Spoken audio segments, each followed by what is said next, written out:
साथीभाइहरू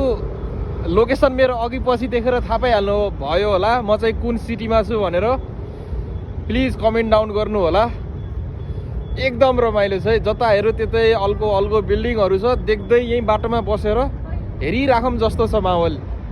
चिसो पनि छ अब हामी चाहिँ अब नेपाली रेस्टुरेन्ट या इन्डियन रेस्टुरेन्ट खोज्छौँ अनि पछि खाजा साजा खान्छौँ एकदम रमाइलो भइरहेछ म देखाउँदैछु अब बिल्डिङहरू तपाईँलाई जति बेला पनि के बिल्डिङ देखाइरहेको होला भन्नु होला अब मेरो लागि यही हो सबभन्दा ठुलो कुरा भनेकै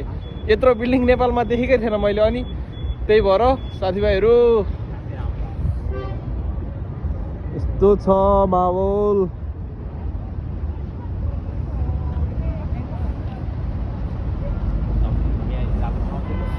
साथी के छ कस्तो लागिरहेछ सौल आयो नि आयो अनि दाइ केही छ भन्नुपर्ने राम्रो एक्सपिरियन्स भइरहेछ ल एक्सपिरियन्स बवाल हुँदैछ साथीभाइहरू किप इन टच अनि हामी चाहिँ भिडियो लामो होला जस्तो छ त्यही भएर हामी चाहिँ पार्ट 1 पार्ट 2 गरेर हामी हाल्छौँ ठिकै छ साथीभाइहरू अब हामी डुल्दैछौँ त्यही हो ल भिडियो हेर्दै गर्नु होला थ्याङ्क यू फर वाचिङ।